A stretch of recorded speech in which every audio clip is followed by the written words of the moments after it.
حلقة من نقاط التحول.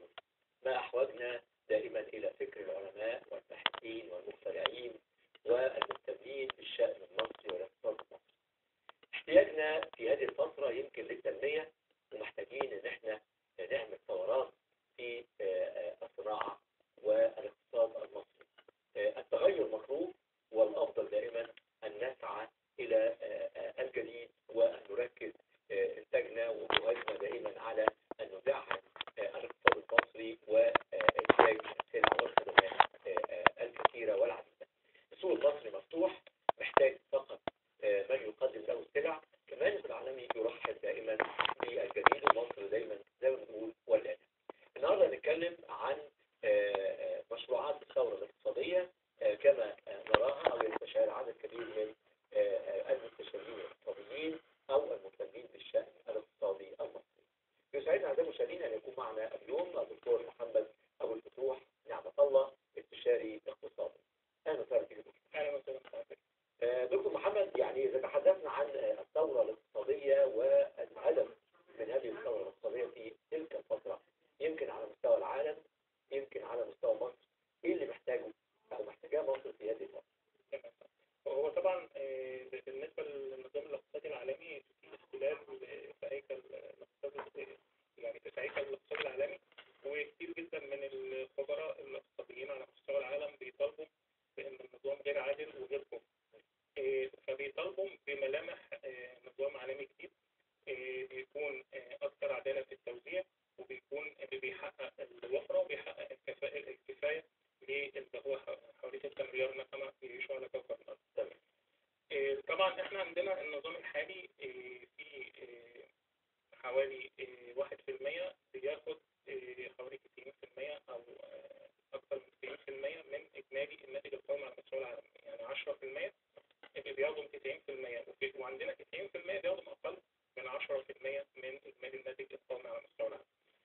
طبعا في سمات كثيرة جدا للاختلال، منها طبعا ان اسعار المواد الاوليه والخام باستمرار بتتناقص، في حين ان المنتجات الصناعيه والهاي تك باستمرار اسعارها بتزداد، وده طبعا بيبقى في صالح الدول الناميه، والاقتصاد العالمي بيحكموا مجموعه من الاحتكارات، فكل ده بيأثر على النظام العالمي، وبيأثر على ان عندنا حوالي ربع سكان العالم بيعانوا من الجوع، بيموت عندنا حوالي عدة ملايين سنويا بيموتوا من الجوع بسبب المباشر للوفاة. فطبعا برضه عندنا في مصر الصورة ما تختلفش كتير. عندنا في مصر حوالي نص القوى العاملة ما فيش لها عمل مباشر. عندنا البطالة وصلت لنص القوى العاملة، أكثر من 20 مليون متعطل في مصر. عندنا برضه اختلالات واضحة في هيكل الاقتصاد القومي. عندنا الدولة تقريبا دورها يكاد يكون مختفي بالنسبة لإيجاد فرص عمل لتوفير الحقوق الاقتصادية. احنا عندنا العهد الدولي للحقوق السياسية والاقتصادية بيقول حق كل إنسان، والكلام ده برضو جه في الدستور، إن حق كل إنسان في فرصة عمل ومسكن وعلاج ورعاية صحية وتعليم. فإزاي الحكومة تقدر توفر ده؟ مفيش رؤية واضحة، مفيش ملامح واضحة. قامت ثورتين، ثورات اجتماعية في الأساس علشان معدلات الفقر والبطالة، وعندنا أعلى معدل تشرد في العالم. يعني احنا عندنا حوالي 14 مليون مشرد حسب إحصاءات منظمة العفو الدولية. كانوا في 2007 كان 12 مليون مشرد، الموضوع زاد وصل عندنا 14 مليون مشرد. حتى النهاردة أصبحت في المدن الصغيرة بنلاقي مشردين في الشوارع، برضه ما بقتش مقتصرة على القاهرة واسكندرية بس. بنتكلم على أطفال الشوارع ولا أطفال الشوارع وبالغين بالظبط. فدي ظاهرة موجودة، وظاهرة برضو من المشاكل الاجتماعية نتيجة اختلال هيكل الاقتصاد القومي في مصر. برضو بنلاقي عندنا ان في حاجة انا بسميها سياسات الموت العام او القتل العام في مصر، ودي سياسات حكومية بالاساس. يعني بنلاقي ان الصرف في النيل والمجاري المائية ده يعني خلق عندنا اعلى معدلات سرطان في العالم، خلق عندنا اعلى معدلات امراض كبدية وفشل كلوي وامراض مزمنة. فكل ديت نتيجة برضه عندنا حوادث الطرق، عندنا حاجات كتير جدا. كل ده أدى برضه ضغط التقاضي وغياب العدالة، ومنظومة كتيرة جدا أفرزت إن كان لازم الشعب بيثور عشان يغير المنظومة.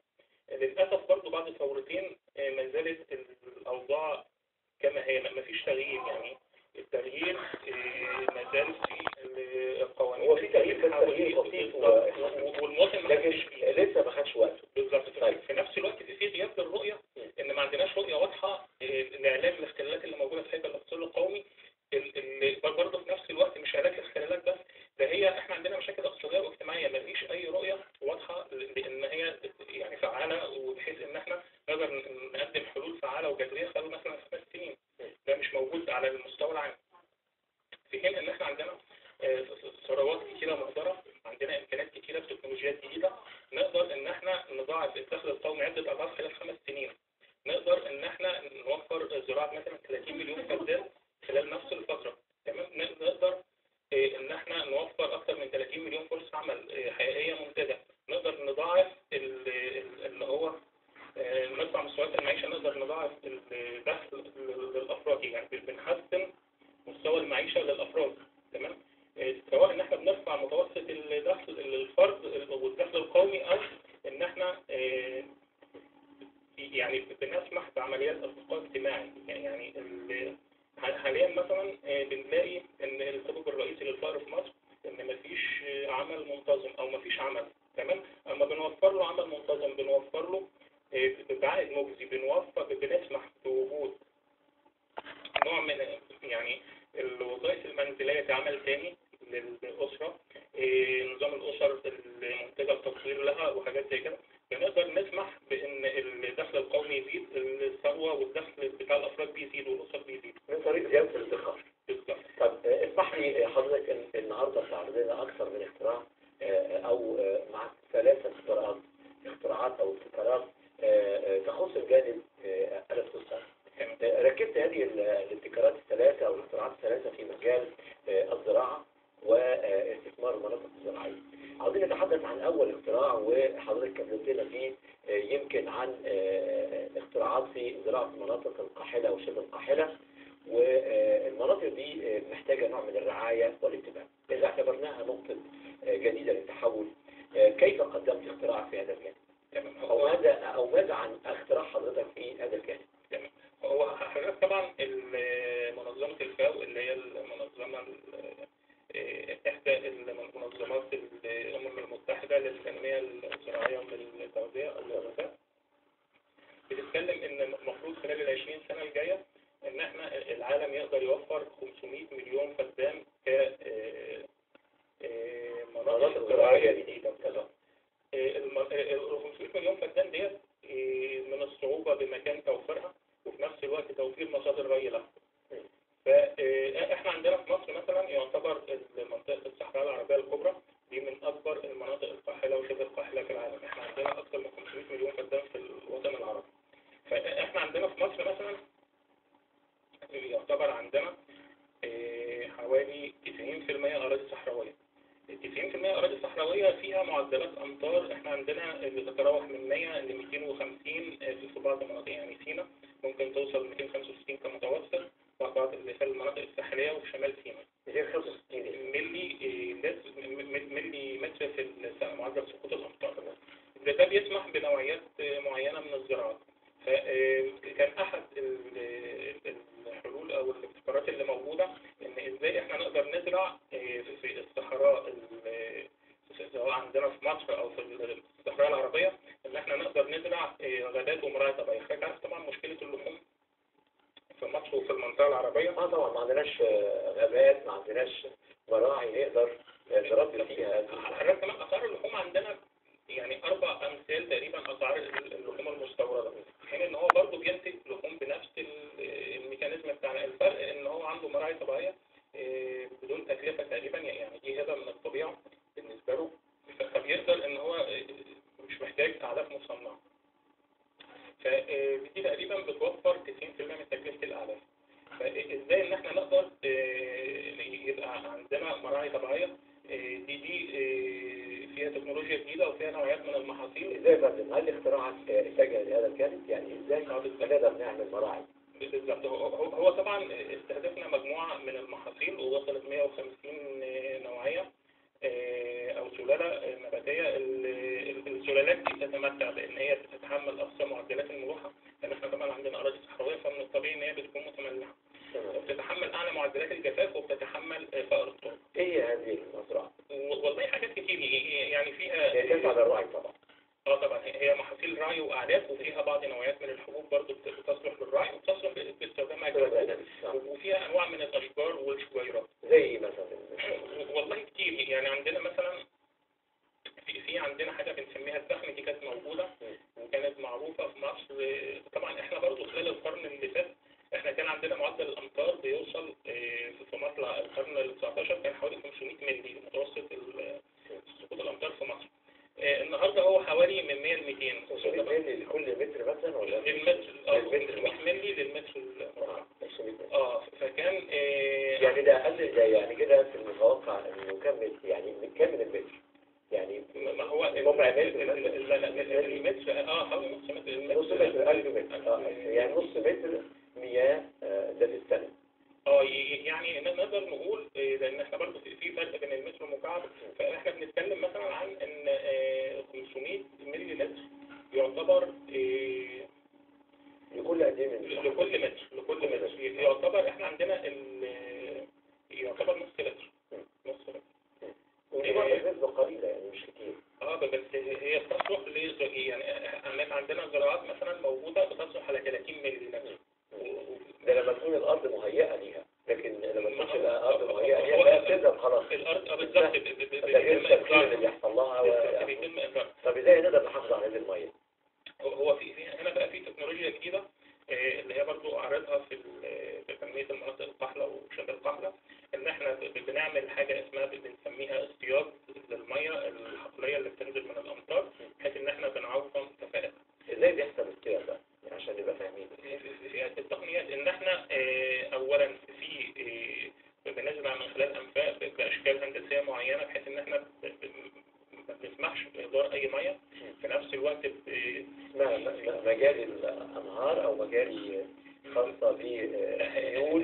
هي انفاق مش مخارج سيول ولا كده، لا هي بنخطط الحقل او المنطقة بطريقة معينة. ده الاختراع، ده الابتكار الجديد. بنزرع محاصيل معينة، في نفس الوقت بنحط مواد كيماوية معينة رخيصة، بحيث ان هي ما بتسمحش بانسياب المياه في التربة، لكن بتسمح بان المياه تفضل حوالين جذور النبات، ممكن بتقعد سنة واثنين. دي بقى خرسانية يعني بشكل خرساني ولا ازاي نقدر؟ دي مواد مسمية بتسمح بان يحصل نوع من امداد النبات بالاكسجين وبالمياه اللي بيحتاجها، وما بتسمحش بانسيابها في التربة. تمام. فمعنى كده ان احنا بنحافظ طبعا برضه بيبقى المسافات البينية بين النباتات ونوعية النباتات نفسها، لان احنا عندنا نوعيات من النباتات دي ما كانتش موجودة اصلا. تمام. مش معروفة عندنا في مصر والمنطقة، وفي نوعيات تانية كانت موجودة وانقرضت، يعني من ايام محمد علي كان الدخن ده معروف في مصر، وما زال معروف بيتزرع في السودان وموجود في الهند احنا عندنا يعني انا لما بقول دلوقتي الدخن بيتهيألي 90% من المصريين ما يعرفوش ايه هو الدخن، في حين ان هو نبات او يعتبر نوع من الحبوب بين القمح وبين الرز، ونوعيات تانية كتير. بنسمح ان احنا ممكن نعمل من 15 ل 20 مليون فدان مراعي وغابات طبيعية. برضه في اشجار طبيعية بتنمو عندنا على معدلات الامطار دي. طبعا في نوعيات تانية ممكن تبقى اقتصادية اكتر، محتاجة نوع من الري التكميلي، برضه ده بنوفره باكتر من طريقة، سواء من خلال ابار جوفية او سواء عامل انا برضه نموذج لزراعة مليون فدان وبنوفر لهم مية عن طريق تحقيق مية البحر. هنا برضه بتبقى اقتصادية، يعني احنا بنتكلم التكنولوجيا ديت بتوفر لما بنزرع مثلا مليون فدان، المليون فدان ديت بتحتاج في المتوسط من 5 ل 10 مليار متر مكعب. التكنولوجيا ديت وصلت ان احنا ماكسيموم بنشتغل على 20 مليون متر مكعب ميه لزراعة اللي هو المليون فدان. انا عاوز اعرف يعني هذا الاختراع او هذا الابتكار هل هو زي سجاد معين هيفرش على الارض الصحراوية يستطيع ان يحتفظ بهذه المياه ثم يعطيها للنبات او يعمل عشب او الى اخره؟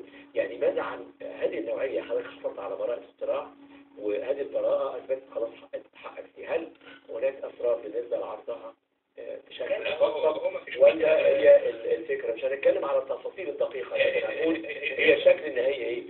هي طبعا في مجموعة اشكال هندسية بحيث بتحتفظ بالمياه زي ايه الاشكال الهندسيه؟ يعني نوعيات مثلا من احواض يسموها زي ما بنقول نوع من الحواجز الحاجبية حوالين الأشجار مثلا والنباتات. بيبقى موجود فيها التربة اللي حوالين النبات بيبقى فيها نوعيات معينة من المواد الكيماوية اللي من سماتها وصفاتها بتمتص المياه بتمتص المياه وبتحتفظ بيها، وفي نفس الوقت هي مسمية فبتسمح بتبادل الأكسجين هل تعرضها للعوامل جوية درجة حرارة الصحراء ممكن يعملها تبخير؟ لا خالص.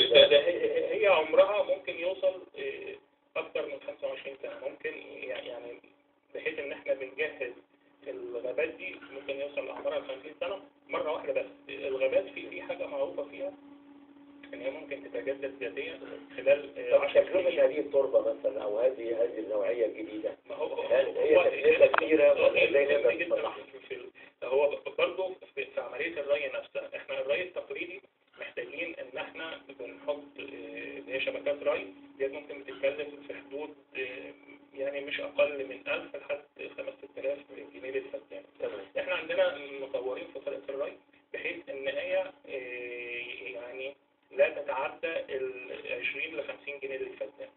آلية معينة حتى نطور مكنة لعمل المراوي بطريقة معينة شبه اوتوماتيك بحيث إن هو زي ما الجرار بيحرث مثلا، إحنا بنحرث وبنعمل المروة وبنبطنها وفي نفس الوقت يعني مرة واحدة، وبنبتدي نزرع بأسلوب معين، نزرع في الخلق بحيث الماء اللي في الحقل كله بتنزل على الأنفاق اللي بنزرع فيها، وفي نفس الوقت هي بتحتفظ بالمية.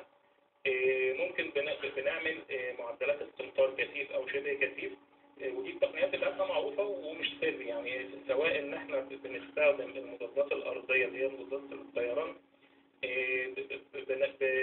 بيبقى القذائف فيها مادة من نترات الفضة مع نوعيات تانية من الكيميكال. ايه القذائف الخاصة بالطيران؟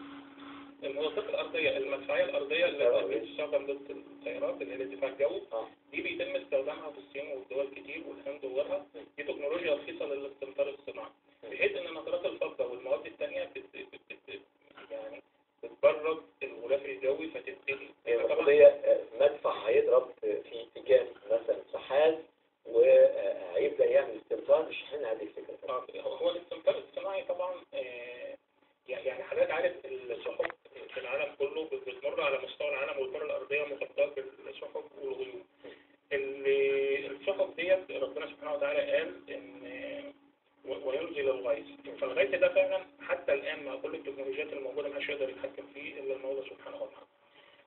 احنا عندنا السحاب ممكن بيبقى سحاب ممطر ومع ذلك بيعدي على دول من غير ما ينزل منه أي حاجة وبينزل يمطر في مناطق تانية. حتى في تكنولوجيات الاستمطار الكثيف وغيرها برضه صعب التحكم فيها، يعني بيتم ان السحب ممطرة ومتوقع بيتم كل الحسابات عشان هي تنزل في اماكن معينة تنزل في اماكن تانية مش شرط يعني. لكن السحب دي بيبقى 90% من المياه بتاعتها ما بتنزلش، فعشان كده الاستمطار اللي هو بالطريقة الرخيصة البدائية اللي بقول لحضرتك عليها بيقدر ان هو يستحلب 25. ده اللي احنا شايفينه قدم على الشاشة دي حاجة قريبة من الاستمطار ولا ده ايه حضرتك الجانب دوت؟ لا هي دي صورة عادية؟ لا دي صورة عادية اعتقد. عمليات الاستمطار الصناعي بيقدر ان هو يعني يزود معدلات سقوط الامطار من 30 ل 50%. دي معمول بيها عدد كبير من الدول. ودي تكلفتها رخيصة، يعني التكلفة اما بتزود 50% من مية الري تكلفتها لا تتعدى اقل من $1 اسلوب الاستمطار الصناعي هل بطائرات احنا كنا بنستخدم طائرات ترش في هو ده الكثيف بقى.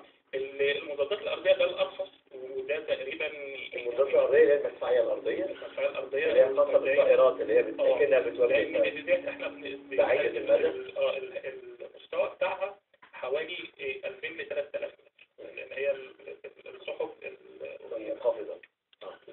في الاستمطار الكثيف ده بيبقى من خلال هي بتضرب قنبله يعني عايزين نعرفها.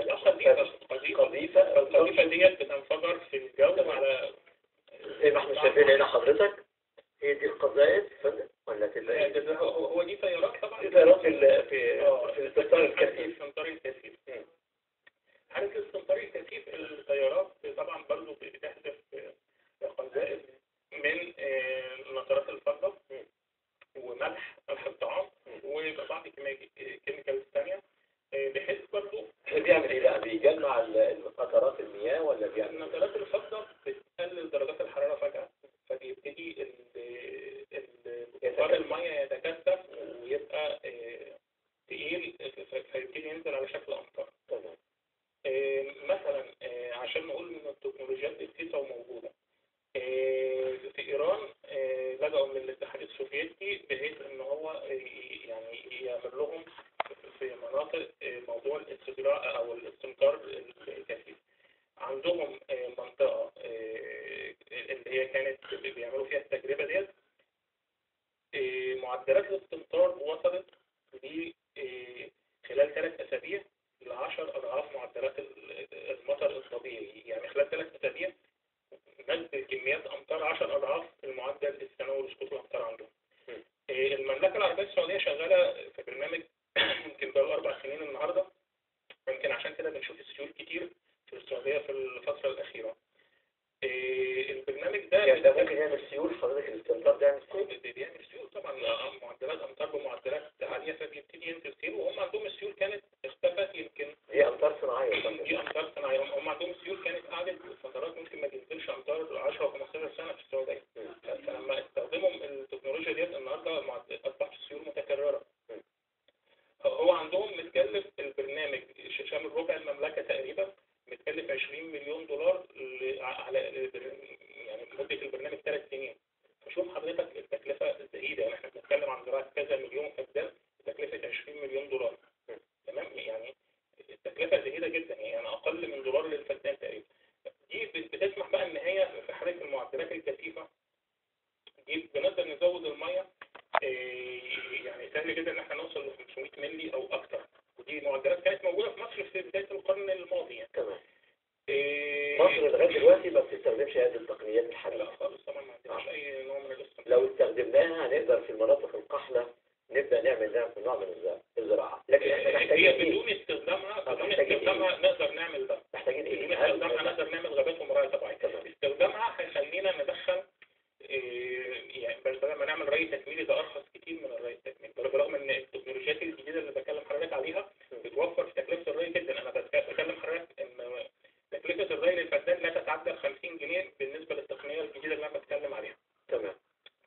فاحنا نقدر نعمل مراعي وغابات طبيعية. ده طبعا اما نتكلم عن ان احنا عندنا مناطق راعي تقليدية في مصر من 15 ل 20 مليون فدان، ده تاريخيا كانت موجودة، لكن طبعا هي مراعي متدهورة، والراعي يمكن من ايام محمد علي اصبحت دي قريبة من الواحات، في بعض الواحات الساحل الشمالي ومنطقة الواحات وسينا. دي مناطق كانت مناطق راعي تقليدية، وفي نفس الوقت معدلات سقوط الامطار بتسمح بده. احنا عندنا زي ما قلت لحضرتك نباتات من 30 مللي بتسمح بنوع يعني بجرعات كثيفة من نوعيات معينة من النباتات، فدي حرام ان هي تبقى مضرة ومش مستخدمة اطلاقا. عندنا اشجار، يعني اما كنت بتكلم معاهم في مركز البحوث الزراعية بنناقش الزراعة بغابات ومراعي طبيعية، قال لي المراعي اوكي، يعني مقدم لهم قائمة بمجموعة من النباتات، كان وقتها حاجة و40 نبات، فقالوا اوكي اقتنعوا بالمراعي. قال الاشجار الغابات صعب، فرديت عليهم ب يعني تقرير فيه اكثر من 15 نوع من الاشجار والشجيرات بتصلح للزراعة في مصر. هي مصرية ولا هتستوردها من الخارج؟ لا، هي فيها نوعيات موجودة عندنا، في بعض منها 3-4 انواع يعني بتتزرع بشكل طبيعي او بتنمو بشكل طبيعي. موجودة بالفعل في سينا وغيرها، لكن هي متدهورة. ما هو حضرتك عارف ان الامطار بتنزل، لو ما فيش اللي هي البذرة اللي موجودة او الكسيلة او مش هتطلع. فاحنا عندنا سنويا بيضيع في البحر اكثر من 200 مليون متر مكعب سنويا من مية الامطار دي بتتسرب للبحر المتوسط. تمام، غير ان الامطار بتنزل على طبعا الدلتا والمناطق الشمالية بالكامل. كل ده مقدر باستثناء بعض المناطق الزراعية بيحسن الانتاجية وبيبقى محصول كويس لما بتنزل الامطار في وقت معين.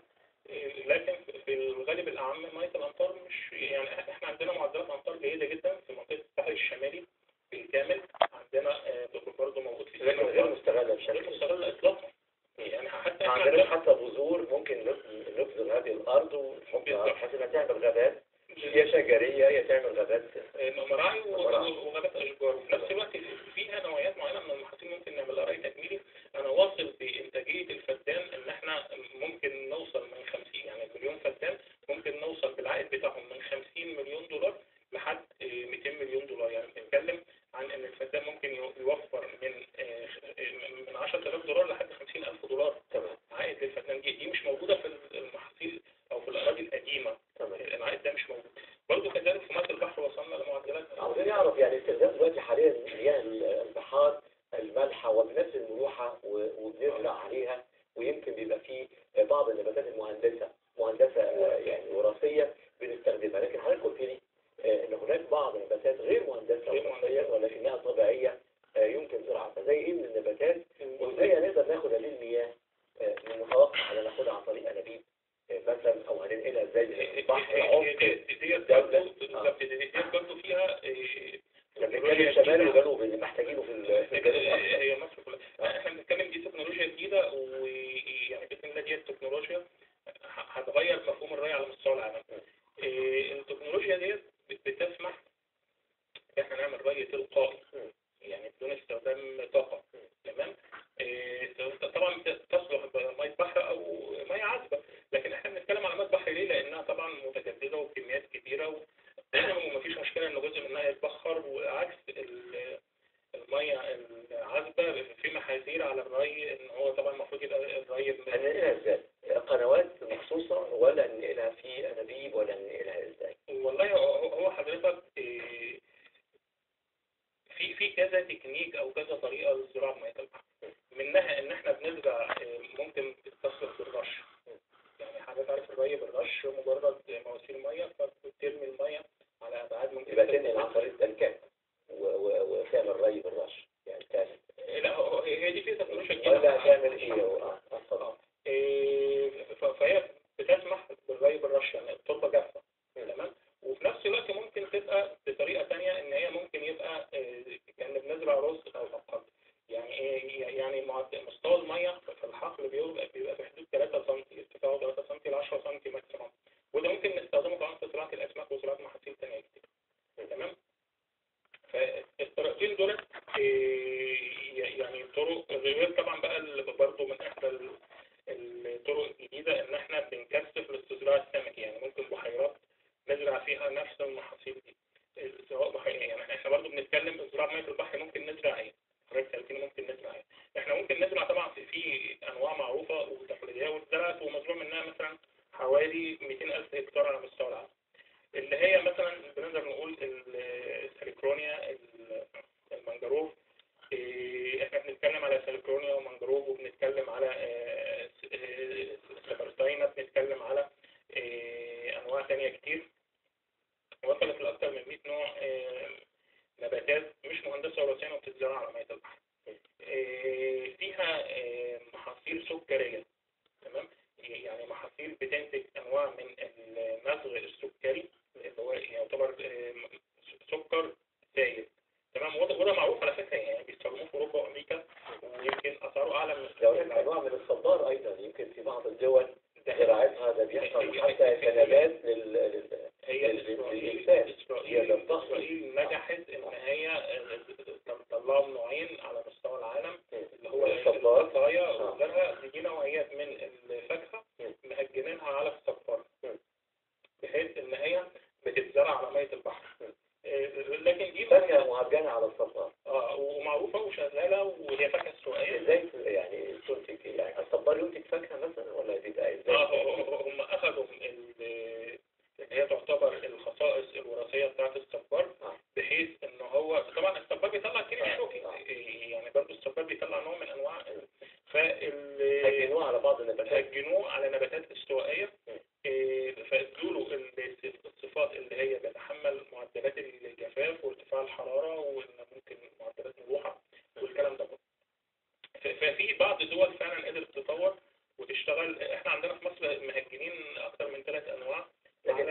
في صبار اصلا طبيعي يعني ممكن استخدامه كغذاء، يعني بيعملوا منه هو اكيد الشوك مواد بيطلع من غذائيه. الصبار. في نفس الوقت احنا لا مش عندنا الديك كالشوك، ده الاوراق بتاعه الصبار نفسه، البعض منها بيتاخد ويطهى ويتعمل منه عصائر ويتعمل منه حاجات كتيره جدا يعني، وبيزرعوها على مساحات كبيره. ويمكن في ناس اقترحت وجود هذا النوع من الصبار وزراعته، يمكن في اسبانيا. يمكن هي البطايا وغيرها اللي بقول لحضرتك عليها ده مطول، يعني حصل نوع من التهجين الوراثي له، وبيطلعوا انواع من الفاكهه شبه الاسبوعيه دلوقتي من متهجنه مع الصبار، تمام، بحيث ان هو بيقلل احتياجات الميه بالنسبه له. الحاجه الثانيه ان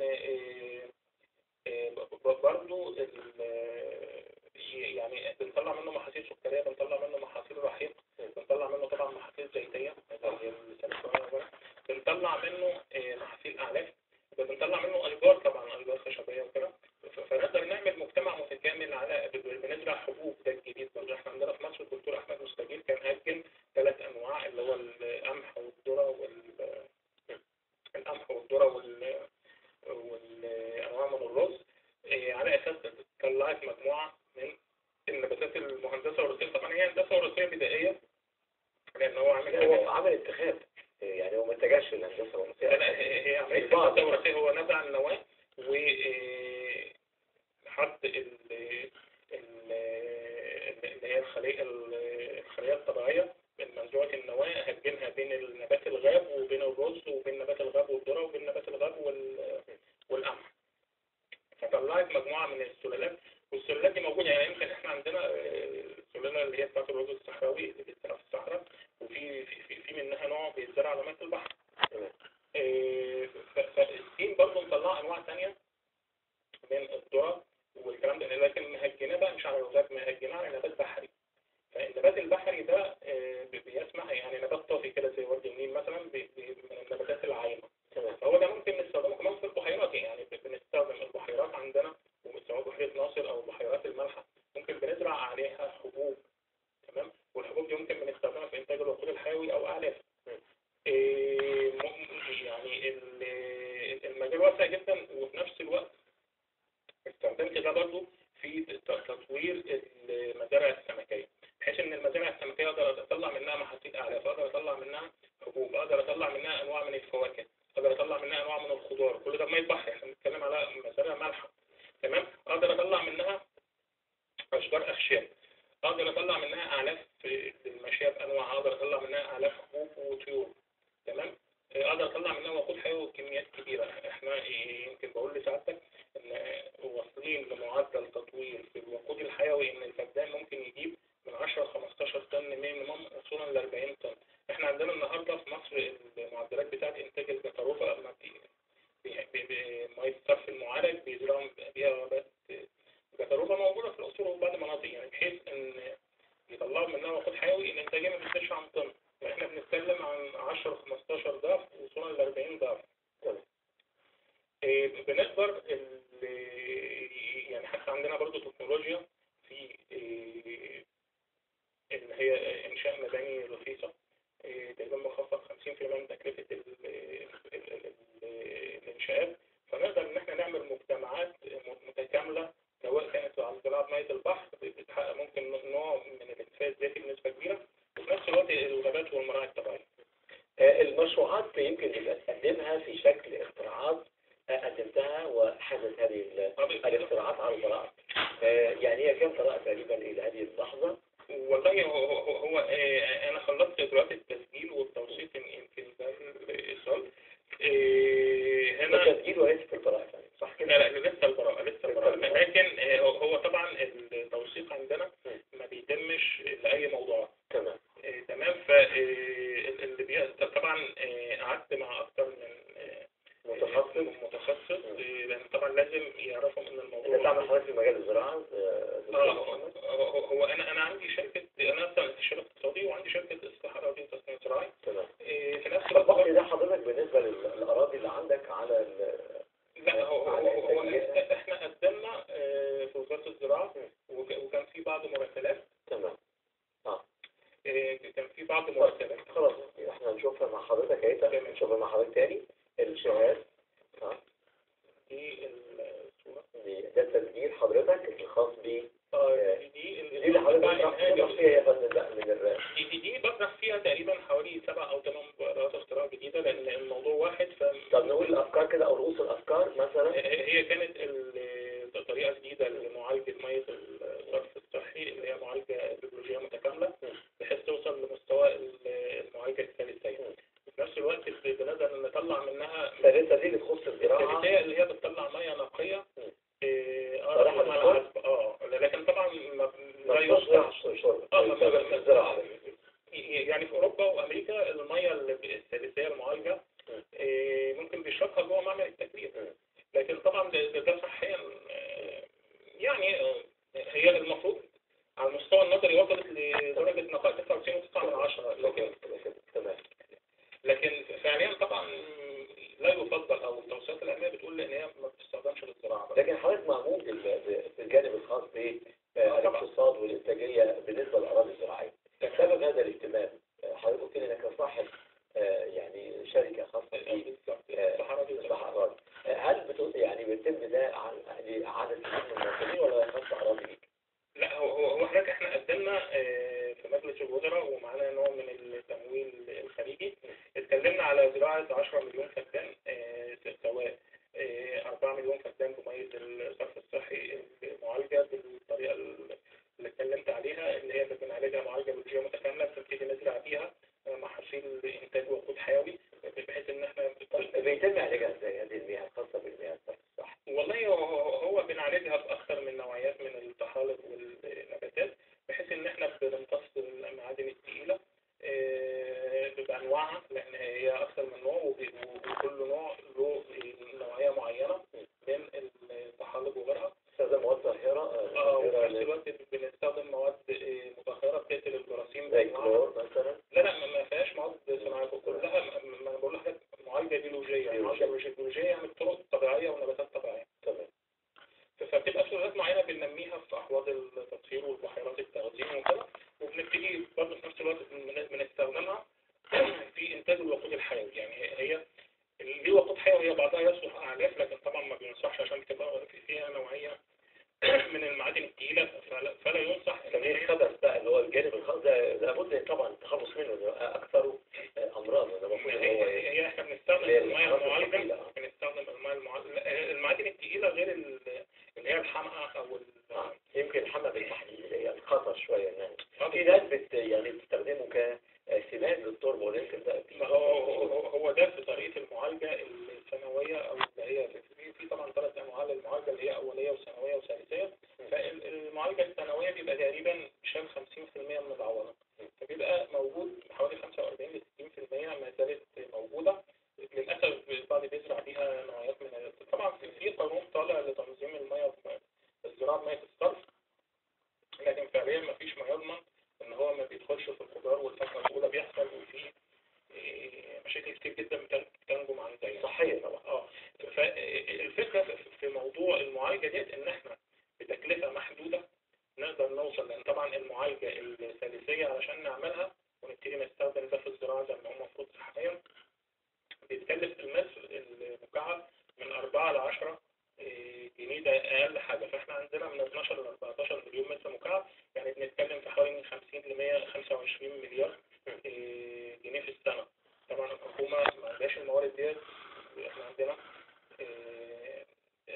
الصرف بيتم في احنا بنتكلم عن الماء المعالجه اللي هي المفروض بيتم استخدامها، او الميه 90% من الميه اللي بتبقى غير معالجه. يعني احنا عندنا المعالجه الثانويه بتتم حوالي 10%، دي في حد ذاتها خطر. فما بالك احنا بنصرف في النيل والمجاري المائيه والبحيرات الشماليه بدون تحليل، مش عايز اقول فاحنا عندنا تقريبا ربع ميه النيل والمجاري والبحيرات حوالي صرف صحي.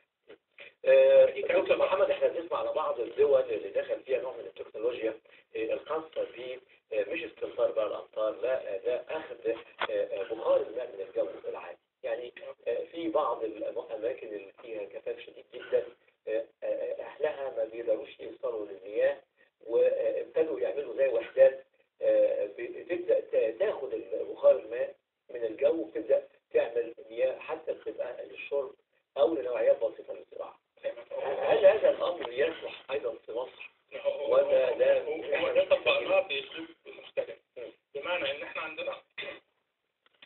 في نوعيات من النباتات في بعض المناطق بيكون معدلات الرطوبة فيها من 70 ل 80%، بتنمو بدون مش محتاجة ري. تمام. في نباتات تانية ممكن ما بتحتاجش ري، تقعد بدون ري لمدة 3 سنين. ده طبعا بيأثر في الإنتاجية شوية، بتاخد من الجو، من بخار الماء اللي في الجو. في نوعية كده من النباتات، وفي نوعيات تانية ممكن تتحمل 3 سنين بدون ري. فاحنا مستهدفين النوعيات.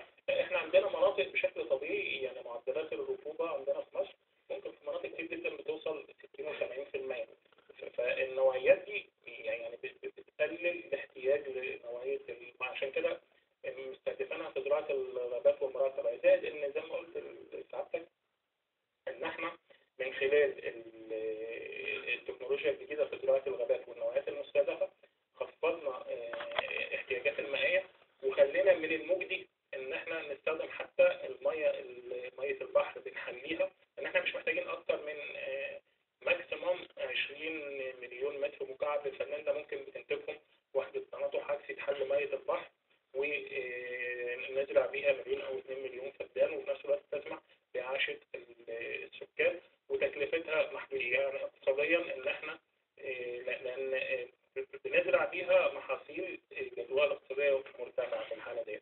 زائد ان هي طبعا محاصيل اعلى. زائد طبعا لو بيبقى عندنا مية من نسبة ملوحتها عالية زي الصحراء الشرقية ممكن 3000 و 4000 مليموس او جزء في المليون، دي عادة في مصر ما بيزرعوش. ممكن نوصل نزرع بيها محاصيل طبيعية لحد 10000 جزء في المليون. دي تقريبا تعادل حوالي من ثلث الربع او من ثلث النص ملوحة مية البحر. اللي هي مية البحر حوالي من 25 ل 35 جزء في المليون، 35,000. فالنوعية ديت من المحاصيل بنقدر ننميها بحيث ان هي بنزرع فيها يعني على الري التكميلي، سواء كانت ابار او تحلية مية بحر، او ان هي حتى نوعيات معينة من النباتات بتمتص البخار الجوي ونسبة الرطوبة من الجو. دكتور محمد، يعني هناك مناطق قاحلة في مصر تحتاج إلى رعاية كاملة وإلى أن تستهدفها الدولة دائما بأولويات في الزراعة. أهم هذه المناطق بنقول من وجهة نظرك اللي لابد أن نبدأ بها، أي هذه المناطق؟ احنا عندنا حضرتك الساحل الشمالي بالكامل معروف ان معدلات الامطار بيقولوا ان هي في حدود 20 كيلو، العمق بتاعها من الساحل لحوالي 20 كيلو، ماكسيموم 40 كيلو بتختفي تماما. سيناء في الجانب الشمالي ايضا، سيناء والجنوبي يمكن جنوب سيناء هو شمال ووسط سيناء، دي مناطق خطيرة ودي ممكن زراعتها اللي هي يعني من التطبيق بتاع الدراسة اللي مقدمها ديت والابتكارات اللي فيها ان احنا نقدر نزرع 10 مليون فدان في سيناء لوحدها. 10 مليون فدان نقدر نزرع منهم جزء خاص بالمراعي والغابات، ونقدر نزرع الباقي على مية البحر. احنا عندنا مناطق مثلا في جنوب مصر على البحر الاحمر معدل الامطار يكاد يكون زيرو، ما فيش امطار، مناطق قاحلة تماما. تمام. فاحنا بنزرع المناطق اللي هي معدلات اللي هي شبه القاحلة، معدلات سقوط الامطار فيها من 30 ل 50 مللي، دي ممكن نزرعها بنوعات من المراعي، او لو في مصدر مية بحر بنقدر نزرعها. الجديد بقى برضه في موضوع زراعة مية البحر هي آلية جديدة للري، اقدر انقل فيها مية البحر لمسافات، يعني لو عايز ادخلها 50 كيلو عمق من البحر بدون ما اعمل ترع او لان طبعا الري السطحي في مشكلة خاصة بالامن القومي، مش عايزين ترع، مش عايزين كذا. قناة السويس تعتبر عائق ملاحي، فمش من المطلوب ان يبقى في مجاري مائية او ترع كبيرة موجودة في المنطقة الغربية. تمام. فهي ديت من السهل جدا ان احنا بنلف مواسير، المواسير ديت اللي هي تعتبر بنسميها بنستخدمها برضه في البترول وغيرها، اللي هي المواسير الفايبر جلاس. تمام. فبنستخدمها في ان احنا بنمدها بعد كده بناخدها في خزانات او صحارات تخزين. الطريقه الجديده ان انا بقدر ارفع الميه للمستوى اللي انا عايزه. يعني الطريقه ديت من تطبيقاتها برضو ان احنا لو بنحول تحول نهر الكونغو لمصر، ففي مناطق محتاجين نرفع فيها مستوى المية ل 250 ل 300 متر. دي ممكن بالطريقة الجديدة في الري ديت ممكن نرفع المية 250 ل 300 متر بدون استخدام طاقة. ازاي؟ ما هي بنستخدم كذا طريقة. بنستخدم الضغط وتقل المية في بحارة التخزين وغيرها، وفي نفس الوقت بنستخدم نوعيات من المواسير وبتكنولوجيا معينة بنخلخل الضغط الجوي بتاعها. فكأن حضرتك السحاحة اللي هي بيستخدموها في المعمل مثلا بيبتدي يشفط الهواء، فبيشفط السوائل اللي هو عايزها ويبتدي ينقلها. تمام. ديت احنا بنخلخل الهواء او الضغط الجوي، فبيبقى عندنا الضغط اللي موجود هو ضغط المية وتقلها على المواسير، فالمية نقدر نرفعها للمستويات اللي احنا عايزينها 350 متر، ونقدر نرفعها 350 متر متدفقة بشكل تلقائي وآلية، بحيث ننقل المية ديت. ده يوفر برضه في موضوع المشروع اللي هو نقل نهر الكونغو وربطه بالنيل بدايرة كبيرة يعني. فالتكنولوجيا ديت موجودة، و يعني قدمتها برضه مع كاستكمال هي الابتكارات ديت. موجودة ولا ابتكار من حضرتك بتقدمه؟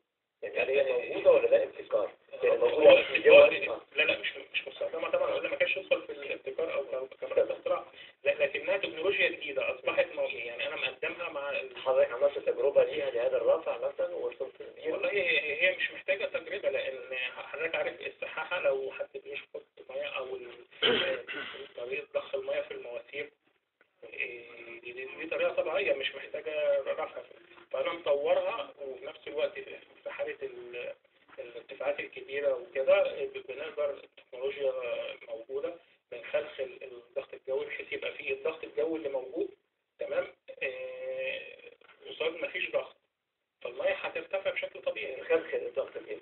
يعني في حاجة معينة؟ والله في تكنولوجيات كتيرة، فبنستخدم تكنولوجيا منها بحيث ان احنا بنخلخل الضغط بشكل تلقائي بدون استخدام يعني البديل مثلا ان احنا بنرفع باستخدام مواتير رفع. ديت ما فيهاش، التكنولوجيا ديت ما فيهاش مواتير رفع، مش محتاجها. تمام.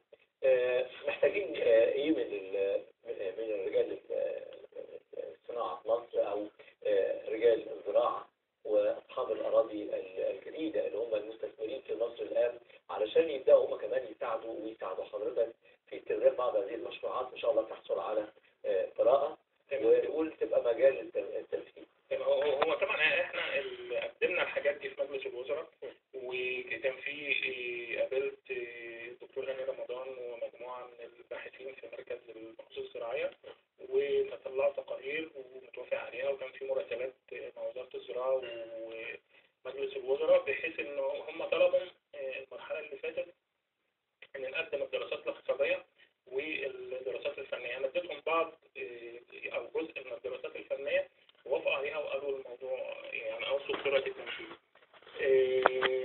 في نفس الوقت الدراسات ديت كان فيها اكثر من ابتكار علمي. برضو البيروقراطية ما زالت عندنا، يعني انا بعت مثلا بعض ردود على مراسلات تمت مع الوزارة قعدت كذا شهر وما كانتش وصلت. يعني استلموها في مكتب جنب مكتب الوزير اللي هو الاستثمار في وزارة الزراعة، وبكلم مدير الاستثمار ما وصلتوش كذا مرة. فكان صعب ان انا اقدم الموضوعات دي كلها ومفيش آلية معينة ومفيش كذا، ممكن تتوه في الأمراض. وممكن الخطورة في الموضوع ده احنا بنتكلم عن زراعة إسرائيل بتزرع نوعين 3 في مية البحر، عارفة المزايا بتاعت والتكنولوجيا وشغالين فيها.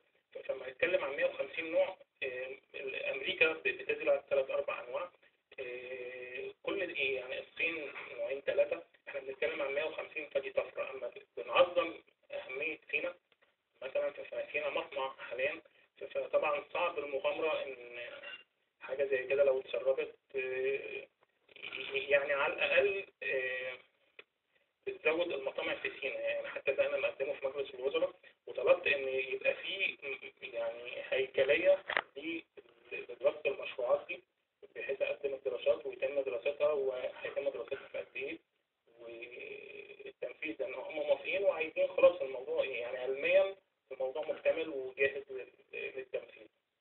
تمام. لكن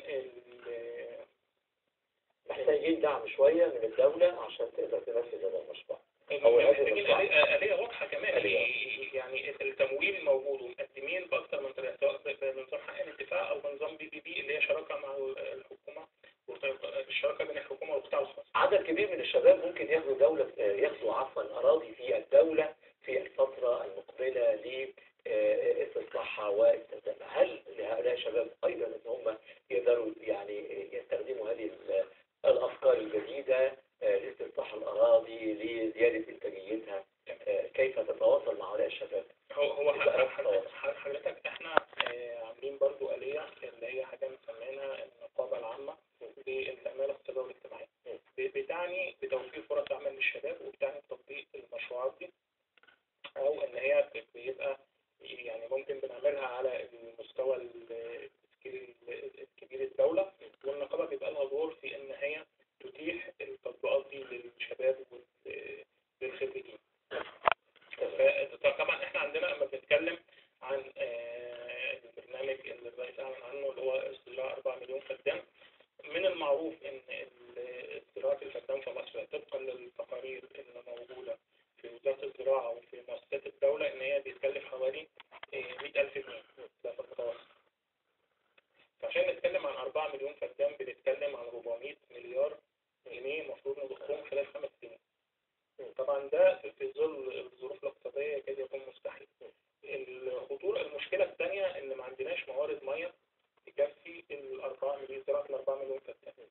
فانا برضو كان احد المشروعات اللي مقدمها ضمن حاجة مسميها مشروعات الوفور الاقتصادي ان احنا نقدر نزرع 5 مليون فدان في 5 سنين، بنوفر لهم موارد المياه، تمام، بنوفر لهم موارد غير مستخدمة، تمام، دي برضه بنضرب مياه عذبة مش مياه بحر ولا مياه، وبنوفر التكلفة وبنخفض تكلفة الاستصلاح، لأن الطريقة اللي بتكلم عليها في الزراعة عموما بتخلي تكلفة توفير المية والزراعة لا تتعدى 6 أو 7,000 جنيه بالفدان بدل 100,000 في يعني فرق كبير جدا. بالظبط. زائد كمان الطريقة اللي بتكلم سعادتك عليها لو تم استخدامها في تطوير، لأن احنا بنخلي فيه ضغط مية معين زي ما قلت لحضرتك مثيل للري بالرش من خلال الطريقة دي بدون ما استخدم ماكينات رفع، تمام. دي برضه ممكن استخدامها. احنا عندنا في حاجة في نظام الري المطور بيسموها وحدات مجمعة، مثلا وحدة مجمعة مكنة ري كبيرة بتقول 600 فدان، والفلاح او المزارع المصري بيدفع حوالي 300 جنيه على الفدان مصاريف سنوية حسب نوع الزراعة. دي ممكن استخدامها، دي توفر مينيموم 50% من مية الري. نقدر نوفر من مية الري اللي احنا وفرناها بالتكنولوجيا الجديدة ديت نستخدمها في زراعة 5 مليون فدان من الأراضي الجديدة. وفي آلية برضو للتمويل ده بدون ما نكلف الدولة أي مصروفات يعني. يقال ان الأردن بدأت تستخدم مشروعات خاصة بتحلية مياه البحر، ويمكن هذا الجانب أيضا على اللونج تايم يعني أو على المدى البعيد هيكون له مردود كبير جدا في استزراع أراضي كثيرة. هل تحلية المياه في الفترة القادمة يمكن أن يمثل ركيزة في وجود مساحات شاسعة من غابات ممكن نعملها ننتجها، أو استخدام حتى الصرف دون المعالجة بالنسبة للغابات الشجرية؟ محتاجين يبقى في نوع من الشجر في هذه المناطق، نستخدم هذه الأخشاب في صناعات مختلفة. هل ده ممكن يحدث في مصر؟ كيف نستطيع أن نضع مثل هذه الآليات؟ هو احنا طبعا ده من الهبات الكتير اللي ربنا حاجة بيها مصر. يعني بنلاقي ان طبعا اسرائيل عندهم موضوع جفاف بحيرة طبرية. بحيرة طبرية طبعا وصحراء النفط اسرائيل بتزرع زي ما قلت لسعادتك قبل كده، تزرع نباتات بمية البحر. يعني تكاد تكون للأسف اسرائيل الدولة الأولى في الشرق الأوسط استخداما للزراعة بمية البحر، وبتزرع محاصيل على محاصيل ملحية في صحراء النقب وعلى البحر. عندنا محاصيل ممكن الرز كمان، يعني هناك التكنولوجيا بتعملها الدكتور أحمد جديدة. تمام.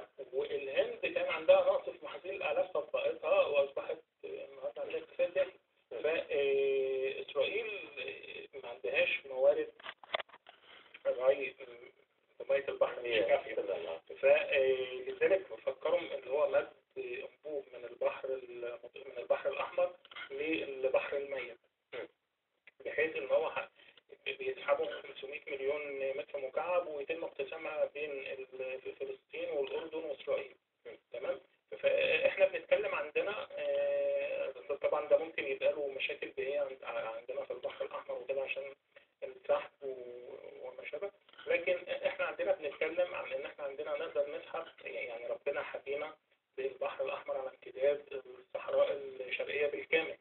فنقدر نسحب مش 500 مليون، احنا نقدر نسحب مليارات.